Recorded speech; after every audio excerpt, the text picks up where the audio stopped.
Part of the Mimer. Recording in progress. On page Tes in the Dvar Malchus, at the bottom of the page, line 23. So even though earlier in the Mimer we were talking a lot about the Spheres, we've spoken about what the Zohar says, that the brachas before eating is min Torah, not just that's what we learn out from Lachalta V'Savata Barakta Hashem Alkecha. You shall eat and bench, to be eaten, satisfied, and bench Hashem your God. So even though that is they explain it in the Gemara, it's explained as referring to the benching that takes place after eating. The Zohar explains that this is a mitzvah d'oraisa concerning the benching that we have to do before eating. That before eating we need to make a bracha, and that's why it says ala oretz hatoiva. Anything having to do with oretz, anything having to do with the land, any type of no I have from the land, I have to make a bracha. So we went through. The Zohar explains Baruch is bringing down from Yesod of Chachma, and then he explained all the spheres that goes down through, how it comes down from Chachma, then it comes down to Chesed, Gvura, Tiferes, and so on. Then he said there's a difference between the brachas of eating and the brachas of mitzvahs, that those are Hamshocha from Yesod of Chachma all the way down the spheres as he enumerated, versus the brachas of davening, especially Shemoneh Esrei, the 18 brachas in the week of Shemoneh Esrei, 7 during Shabbos and Yom Tov, 9 during Rosh Hashanah, that those, instead of going down from above to below, those brachas go the opposite direction. They go from below to above. And they begin, their beginning part, their aliyah starts from contrasted to how normal brachas go from Baruch, Yesod of Chachma. This Yesod is the Yesod on the bottom. The Yesod at the end of the 6 midas, Yesod of Zeir Ampin, it goes up. Milasato le'el. That's what we explained and elaborated more on what the Zohar says, based on the Biuri HaZohar, the Mittler Rebbe, and the Tzemach Tzedek. But the main point is that we're starting in regular brachas, and brachas before eating and mitzvahs, we're starting from a high place, from Yesod of Chachma, and in the birchas of the Shemoneh Esrei, brachas of davening, we are starting from below Yesod of the Midas, and then we're going through all the spheres and so on. So the Rebbe asks a very simple question, and here the rest of the mind is going to become more landed, more down to earth. Again, bottom of page Tes, line 23. Amnam hagu for time of boy. This itself needs to have a reason. The lachura seemingly kivin she'inyan hatfilah. Unai liyois mebichsan then, and since the idea of davening is much higher than benching, than brachas before food. Maybe at Tzemach Tzedek, Mizor Pashas Terumah, the Tzemach Tzedek brings this idea. In his explanations on the Zohar, he brings from a Zohar itself, on Pashas Terumah, how much higher the idea of benching is. And the idea of more so than the brachas of davening. For example, how davening's brachas are higher than benching. And he brings an interesting halacha. Someone that's drunk is prohibited from davening. You're standing in front of the king, you're not allowed to daven. But benching actually comes after the meal. After you finish eating the meal, Chazal a lot of times assume that the person is drunk. That's the reason why we don't do birchas koyanim after the meal, and only in a fast day do we do birchas koyanim by mincha time, because there's no meal then, etc., etc. So we see from that the idea of the brachas that have to do with food is not on the same level like the brachas that we do during davening. It says in line 26 in Cain, how is it possible that the word of Baruch, of Birchas Hanenin, according to what the Zohar's teaching is, it would be in the level of Yesod, of Sfiras HaChachma, one of the highest levels, of Baruch the Tzloisa, and the Baruch of davening, who be Yesod the Zeir Ampin, is in Yesod of Zeir Ampin, which is much lower. Top of the 6th page of the Maimer, page Yud. But the idea behind this is the Hine Halim, which is Birchas Hanenin. How do we derive that brachas before deriving pleasure from this world is min haTorah, is from what it says, because it says on the good land. We mentioned this earlier in the Maimer. In that terminology, in what it says, the good land is emphasized.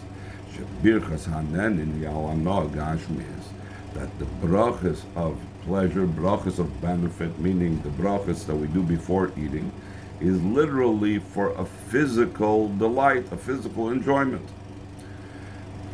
Okay, that's the brachas before eating. What about the brachas before mitzvahs? So what's that connection with the word ala oretz hatoiva? So he says, also in a similar vein, is the birchas hamitzvahs, is the brachas that we make before performing a mitzvah. Say al nitulas yadayim, we say a bracha on tkir shofar, we say a bracha before putting on tefillin, and so on. Sheyesh bagam inyan shal hana, that even the mitzvahs that we make brachas on also have aspects of delight for it. And he brings from a sefer called Lekach Tov in the commentary on the side, because, for example, the bracha on shchita. When a person makes a bracha on slaughtering an animal, it's because he wants to have the delight and enjoyment of eating the meat. So a lot of mitzvahs also entail, and they're part of the steps for me to be able to have enjoyment from this world. So even the Birchas HaMitzvahs fall into the general category of ala oretz hatoiva, on the good land, because I am having enjoyment from things having to do with the physical world. The mitzvahs are enclosed in physical matters, and therefore even, let's say, putting aside the parentheses, the Rebbe said that the bracha of the mitzvahs also have in it a matter of hana. We're trying to figure out how do we derive that uberachta Hashem alakecha al arza tov shenosan lach, that uberachta is referring to brachas before eating and before having delight in this world, birchas hanenin, and before performing mitzvahs. So, first of all, eating, drinking, deriving pleasure from this world, that's ha'aretz ha'toiva. That's things that have to do with the good land. Mitzvahs, so we said, first of all, parenthetically, mitzvahs have the idea that it involves and entails enabling me to have enough in the world. So the mitzvahs are also falling into the category of birchas hanenin in a very broad sense. Normally we divide it as a different category, but in a broad sense they could fall into birchas hanenin. That's the parentheses. But putting the parentheses aside, the brachas of the mitzvahs are also included in ala aretz hatoiva, because mitzvahs involve physical things in this world. Since mitzvahs involve physical things in this world, therefore, it's applicable on the birchas HaMitzvahs, the term uberachta ala aretz hatoiva, because the mitzvahs are performed with earth things, with things having to do with the physical world. Masha'en kain, line 7, Masha'en kain tefillah einam lobeshes begashmis, as opposed to davening, that's not enclosed in the physical. The idea is to draw down supernal unions that through davening we draw down, we make a yichud zun, we unite and join certain spheres above, etc., etc. This is the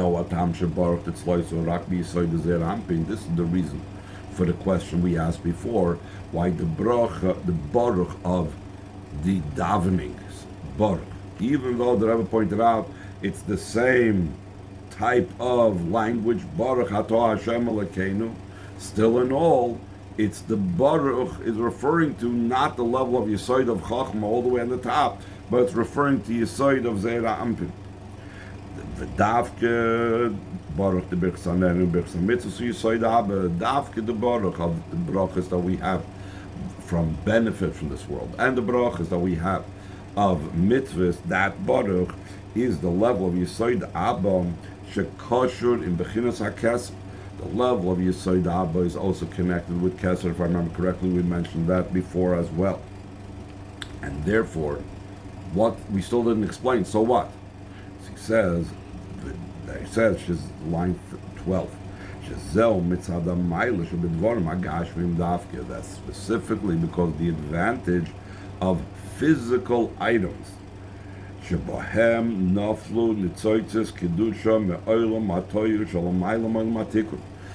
in the physical items with which I derive pleasure from this world, or with which I perform the mitzvahs, fell in sparks from the world of Tayu and from the world of Tikkun.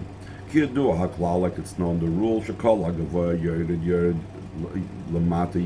the higher something is, the lower it descends. So therefore, the fact that it came down to physical things, the physical things I have delight from, or the physical things I perform in mitzvahs, comes from a very, very high level. Also from the perspective of a person's avoidam, that the lower that the person's avoida is, the more it engages with the lowest levels, the higher its source. He doesn't explain exactly what it means. The footnote says there's missing a few words over here. One could say in avoida, this is the avoida of Baal Tshuva over tzaddikim. The Baal Tshuva, because they deal with the lowest, so therefore it reaches the highest level, much higher than tzaddikim.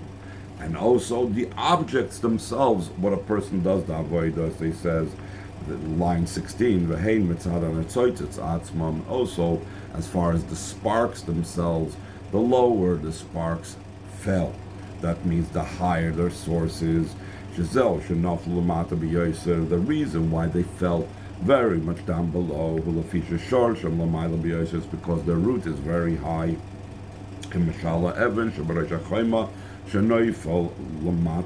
As for example, a stone that's on the top of a stone wall, and when the stone wall falls, the topmost stone falls the furthest from the original location of the wall. So the same thing, the higher the source and the higher the spark is, the further it fell down here.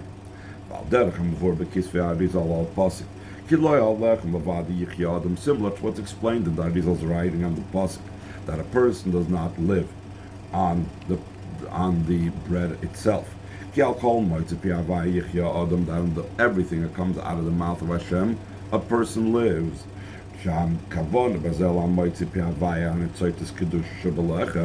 The intention, what does it mean on the saying and what comes out of Hashem's mouth? It's referring to the sparks of Hashem that's in the bread. That's what gives the person sustenance. That's the meaning of that pasuk.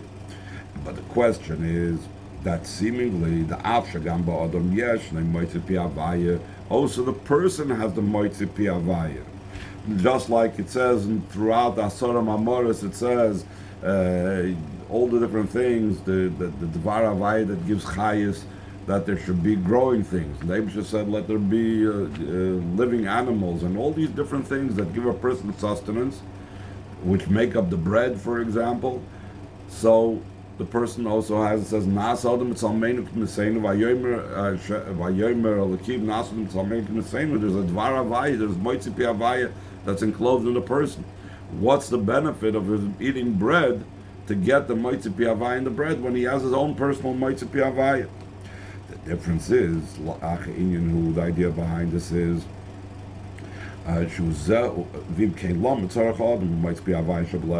the person need the saying of the Piavaya, that's that which comes out of Hashem's mouth, that's in the bread. The idea behind this is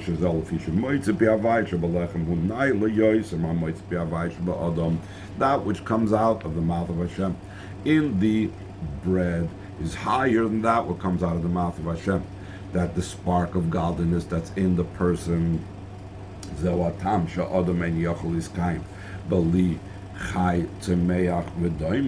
the reason why a person cannot exist without needing to eat from animals, needing to eat growing things like bread, and needing to eat, like drink water, which is from the daimon. Top of page Yud Aleph.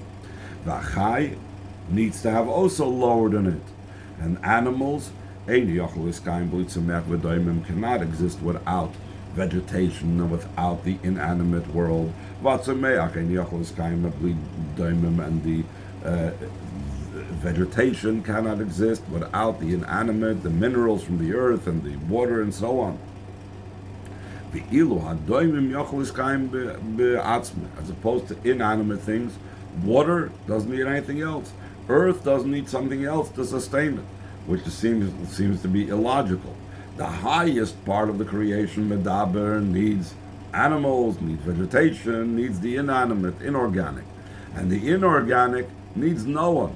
It's the lowest part that should need everything. So the reason for this is, line 3, because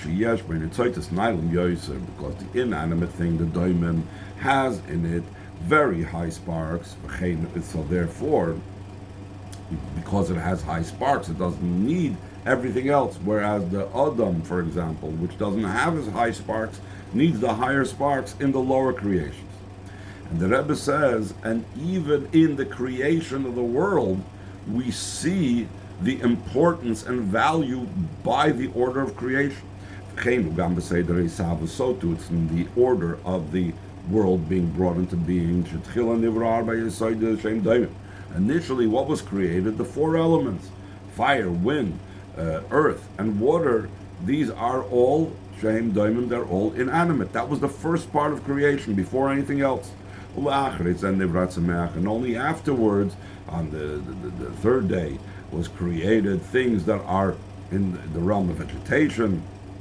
And then La'achri on Wednesday, on Thursday it continued to be living creatures, animals, birds, fish, etc. Only in the 6th day of creation, the final day of creation, Nivra Adam, the person was created, Mina Medaber, the species of the Medaber, the highest level of creation.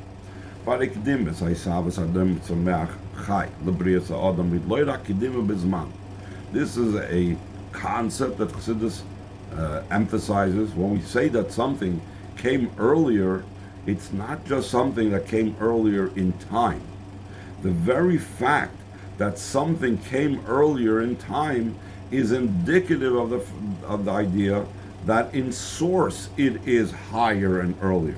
Elegam Kedima Maila, it's also something that precedes in level, Va'adla Maila Shebein Aroich, until a level, a high level that's incomparably higher. So it's not just that Daimim preceded Semeach in level somewhat, and Semeach preceded in level the Chai somewhat, and all of those 3 preceded human beings somewhat, but they are incomparably higher, and it's expressed in the fact that time-wise they were also preceding man. Question is, how come? And the answer is because of the Netzoitzes. So it says in line 11, the idea behind this is the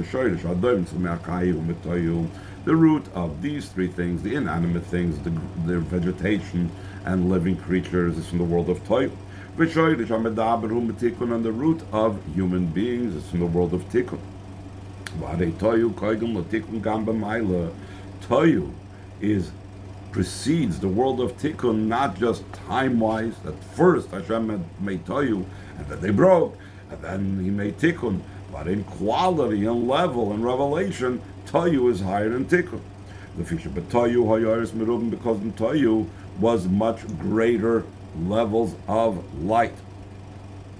Much more powerful levels of light. Masha'enkim b'tikkun, as opposed to tikkun atzilus and lower shiesh by kelim merubim. It has in vessels. There, it's great. It has a lot of vessels. It can contain a lot. But the light is lessened, is fewer, meaning in a lesser intensity than the lights of Toyu. Only when Tikkun refines the sparks of Toyu, so then there is a joining of the great lights of Toyu with the great vessels of Tikkun. Oz dafkin imshachim boy. Only then, once we refine the sparks of Toyu, so then into the broad vessels of Tikkun come down ha'oirus merubim the Toyu, the great lights of Toyu. Ukiyadu.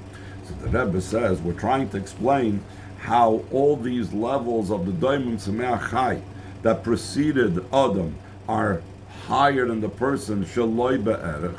So in the same thing in their source, that's because they're higher Shaloi Be'erech. Line 17, like it's known, the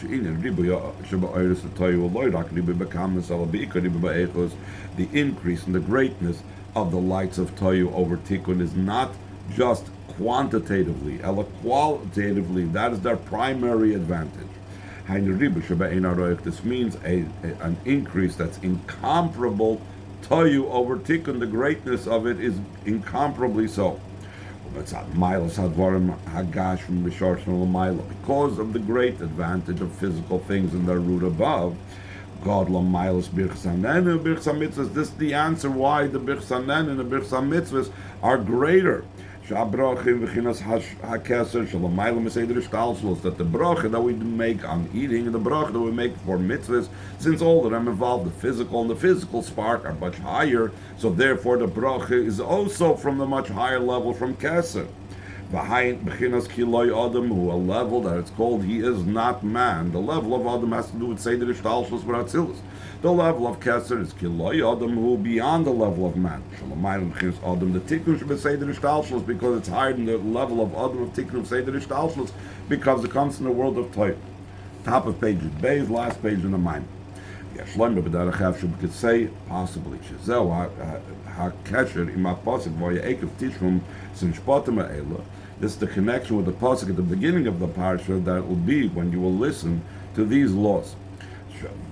Shehuva b'ascholos ma'imar hazayar niskalel was brought down at the beginning of the statement of the Zohar that said earlier al ha-pasuk v'achalta v'savata v'raktas v'aylekecha.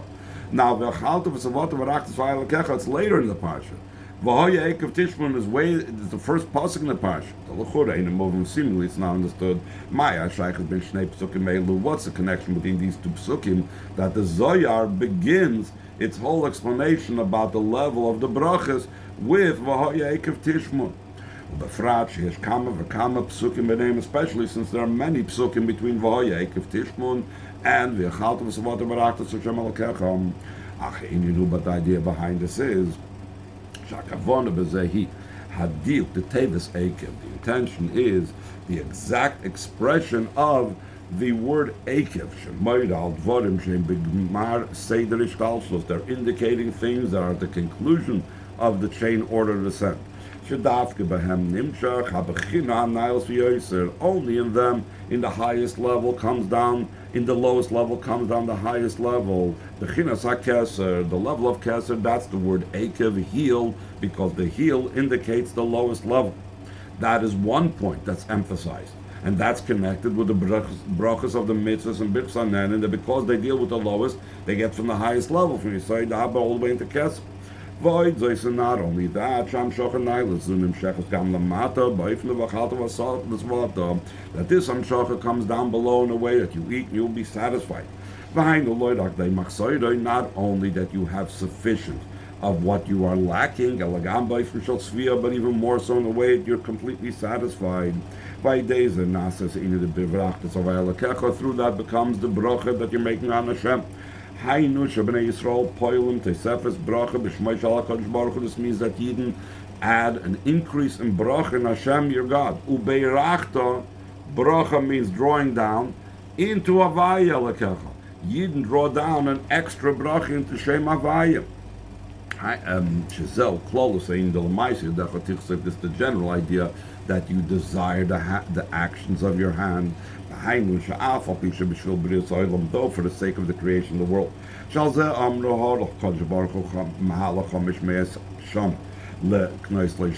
the Eibishter went a trip of 500 years to acquire for himself a name. There had to be a descent in Hashem's name for him to go down here into this world to acquire his name. It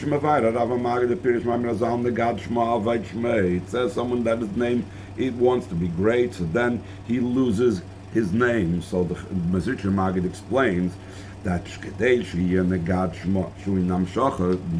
is also in Aramaic means drawing down. So it should be able to be Negad Shma, the Hamshacha of the name of Hashem.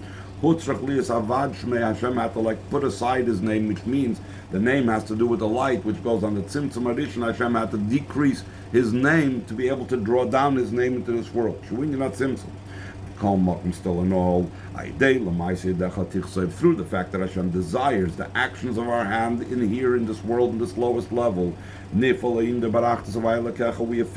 an addition, a bracha in Hashem's name itself. Because we can conclude in the pasuk,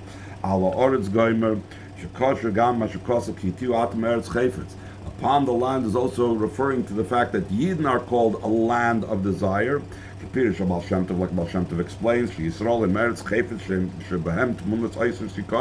Yidden are considered a valuable land, a desired land that's in them hidden precious treasures. But they are concealed, and we need to dig and reveal it. So that's the same thing that the Aretz receives the bracha of Hashem. Yidden receive the bracha of Hashem. Through that we come to the future redemption. Then we fulfill the promise that the all flesh will see together, that the mouth of Hashem spoke. Not only will the eye see it, the flesh itself will see that Hashem spoke.